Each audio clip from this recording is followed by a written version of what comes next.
နှစ်တန်းပေါင်းများစွာသောစင့်ကဲပြောင်းလဲမှုတွေကိုဖျက်ကျော်ရင်းလူသားတွေဟာအရာရာကိုထာဝရတည်ရှိနိုင်ဖို့ကြိုးပမ်းလာခဲ့ကြတယ်။ချိန်စည်းစိမ်မှုတွေကြားမှာရုပ်ရောခဲ့ရတဲ့အယောင်သွေးတွေရိုးရင်းပျက်စီးမှုတွေကြားဆုံးရှုံးခဲ့ရတဲ့ယုံကြည်မှုတွေဒါတွေအားလုံးပြန်လည်ဆန်းသစ်နိုင်မဲ့ခွင့်ရည်တစ်ခုကိုစူးစမ်းရှာဖွေလာခဲ့ကြတယ်။အရှိန်အဟုန်နဲ့ခရီးဆက်နေတဲ့ကမ္ဘာမျိုးနဲ့အတူလူသားတွေရဲ့အိမ်မက်တွေဟာလည်းအမှန်တကယ်ဖြစ်တည်လာခဲ့တယ်။စမ်းသစ်တည်ထွင်မှုတိကျမှုအနုပညာမြောက်ဖန်တီးမှုတွေနဲ့အတူဖန်ဆင်းရှင်တွေဟာပေါ်ထွက်လာခဲ့တယ်။ပိတ်လောင်မှုတွေကြားကမလိုအပ်တဲ့အလွှာတွေကိုထုစစ်ဖယ်ခွာပြီးအလှပဆုံးပုံစံအသစ်ကိုဖော်ထုတ်နိုင်ကြတယ်။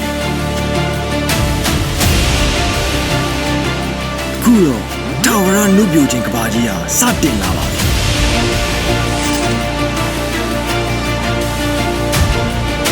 ။ Skin Symphony နဲ့အတူ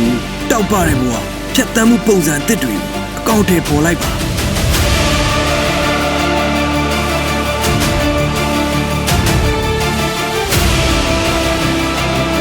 ခင်မီနည်းပညာတွေနဲ့အတူ Clinical Nutrition တို့ရဲ့ကျွမ်းကျင်မှုတွေပေါင်းဆက်ဖွဲ့စည်းထားတဲ့လူပြိုခြင်းကဘာအသစ်ကလည်းကြိုးဆိုလိုက်ပါတယ်။